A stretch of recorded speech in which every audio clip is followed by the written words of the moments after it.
আব্বা জান, আমাকে যখন আপনি জবাই করবেন আমার হাত পা গুলো বেঁধে নেবেন।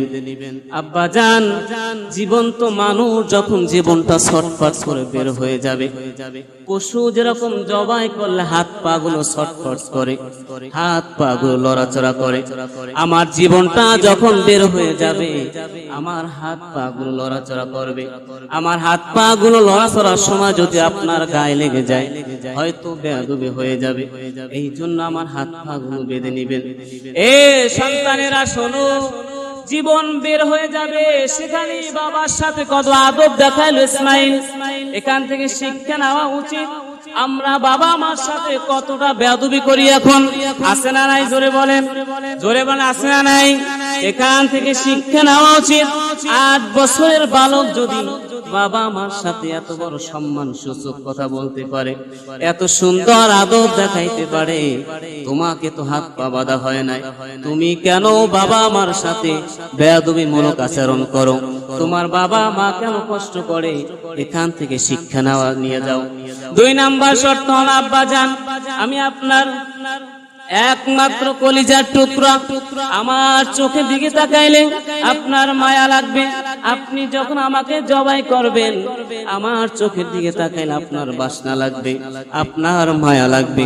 আপনি আল্লাহর হুকুম থেকে বঞ্চিত হইবেন, এর চাইতে আপনার চক্ষু দুটো বেঁধে নিবেন, আমার চক্ষু দুটো বেঁধে দিবেন, আমার বুকের উপর একটা কাপড় দিয়ে দিবেন, আমার এই সোনার মুখখানির উপরে আপনি যদি তাকান হয়তো আমার মুখের বাসনায় পড়ে আপনি আল্লাহর হুকুম থেকে বঞ্চিত হয়ে যাবেন, আপনার চক্ষু দুটো বেঁধে নেবেন। 3 নাম্বার শর্ত আছে, বাবা আব্বা জান, আপনি যখন আমাকে জবাই করবেন আমার আম্মা জানের আমি একমাত্র কলিজার টুকরা সন্তান, আমার মা যখন শুনবে আমার পুত্র ইসমাইল কোরবানি হয়ে গেছে, আব্বা জান আমার মা কাঁদে কেঁদে দিশারা হয়ে যাবে। আমাকে জবাই করার পরে আমার শরীরে যে রক্তগুলো লেগে যাবে, এই রক্তগুলো লাগা জামা কাপড়গুলো আমার মায়ের হাতে নিয়ে দেবেন। আমার মা এই রক্ত মাখা জামা কাপড়গুলো দেখে দেখে মনে সান্ত্বনা করবেন। আল্লাহ আব্বা জান আরো একটা কথা বলে যাই, আমার মা যখন কলিজার টুকরা সন্তানের জবাই দেখে যখন কান্না করতে করতে বেহুশ হয়ে যাবে, দিশারা হয়ে যাবে, আমার মাকে মারবেন না, আমার মাকে বুঝাবেন, দেখো হাজেরা সন্তান কয়দিন আর বাঁচে, তোমার সন্তান তোমাকে সালাম দিয়ে গেছে, আল্লাহ যদি কবুল করে দেখা হবে হাসরের ময়দানে। জোরে বলুন সুবহানাল্লাহ। সন্তানকে নিয়ে বাবা মিনা পাহাড়ের দিকে চলছে, উপর করে শোয়াইলেন, হাত পা গুলো বেঁধে দিলেন, মুখে চোখে মুখে কাপড় ঢেকে দিলেন, চক্ষু বেঁধে দিলেন। সন্তানকে যখন জবাই করার জন্য হযরত ইব্রাহিম আলাইহিস সালাম ছুরিটা হাতে নিলেন, আসমান কাঁদে, জমিন কাঁদে, সারা পৃথিবীর সৃষ্টি কাঁদে, রব্বুল আলামিন আর দেখান লাগবে না, পরীক্ষা হয়ে গেছে, তোমার ইব্রাহিম তোমাকে কতটা ভালোবাসে আল্লাহ আর দেখতে চাই না, এই দৃশ্য আর দেখতে পারি না, তুমি এখন বন্ধ করে দাও।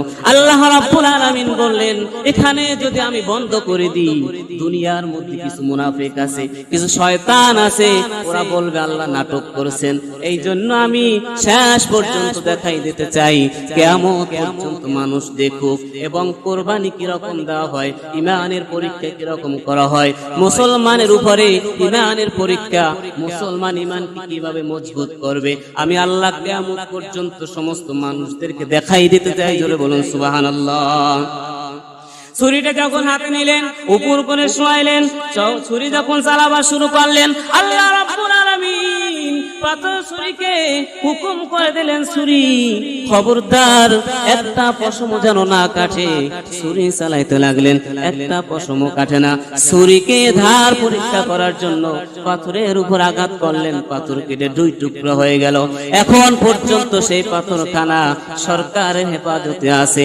ছুরিটা যখন পাতা আলাদা হয়ে গেল, ইসমাইল আলাইহিস সালাম কুরবানি হয় না। আল্লাহ রাব্বুল আলামিন জিবরাইলকে হুকুম দিলেন, জিবরাইল যাও বেহেশত থেকে একটা দুম্বা নিয়ে আসো, আমার ইব্রাহিম ইসমাইলের রক্ত হাতে না লাগা পর্যন্ত, ইসমাইলের রক্ত হাতে না লাগা পর্যন্ত ইসমাইলকে ছাড়বে না, বেহেশত থেকে দুম্বা নিয়ে ছুরির তলে দিয়ে দাও। জিবরাইল আলাইহিস সালাম আল্লাহর হুকুমে ওই বেহেশত থেকে একটা দুম্বা নিয়ে যখন আসতেছিলেন, দেখতেছিলেন ইব্রাহিম ছুরি চালায়। ইব্রাহিম জিবরাইল আমিন হঠাৎ করে উপর থেকে আওয়াজ দিলেন, আল্লাহু আকবার, আল্লাহু আকবার। ইব্রাহিম আলাইহিস সালাম বললেন, লা ইলাহা ইল্লাল্লাহ। ছুরির নিচ থেকে ইসমাইল আলাইহিস সালাম বললেন, আল্লাহু আকবার, আল্লাহু আকবার, ওয়ালিল্লাহিল হামদ। জোরে বলুন সুবহানাল্লাহ, আরো জোরে বলুন না সুবহানাল্লাহ। যখন বেহেশতি দুম্বা জবাই হয়ে গেল, ইব্রাহিমের হাতে রক্ত লেগে গেল। ইব্রাহিম চক্ষু খুলে দেখেন ইসমাইল দাঁড়ায় আছেন, আবার দুম্বা জবাই হয়ে গেছেন। আবার ইব্রাহিম ইসমাইলকে ডাক দিলেন, বাবা আসো, আল্লাহ তোমাকে জবাই করার জন্য হুকুম করেছেন, দুম্বাকে জবাই করার জন্য হুকুম করে নাই। ইব্রাহিম কান্দে, প্রভু গো, আমার কোরবানি কেন কবুল করেন না? আমি তো ইসমাইলকে কোরবানি করার জন্য আসছি, ইসমাইলকে ছুরির তলে দিয়েছি, তাহলে কেন ইসমাইল কোরবানি হয় না? আবার যখন ইসমাইলকে জবাই করার জন্য ডাকতেছিলেন, শোয়াইছিলেন, আবার যখন জবাই করার জন্য উদ্যোগটা নিয়েছিলেন, হঠাৎ করে আল্লাহ রাব্বুল আলামিন আকাশ থেকে ঘোষণা করে দিলেন, ওয়ানাদাইনাহু আইয়া ইব্রাহিম কদ সাদ্দাকতার রুয়া ইন্না কাযালিকা নাজিসিল মুহসিনিন। বন্ধুরে, আর লাগবে না, পরীক্ষা হয়ে গেছে। ইসমাইলকে কোরবানি করার উদ্দেশ্য আমার ছিল না, আমার একমাত্র উদ্দেশ্য ছিল তোমার ইমানের পরীক্ষা করার জন্য। ও বন্ধু, আর জবাই করতে হবে না।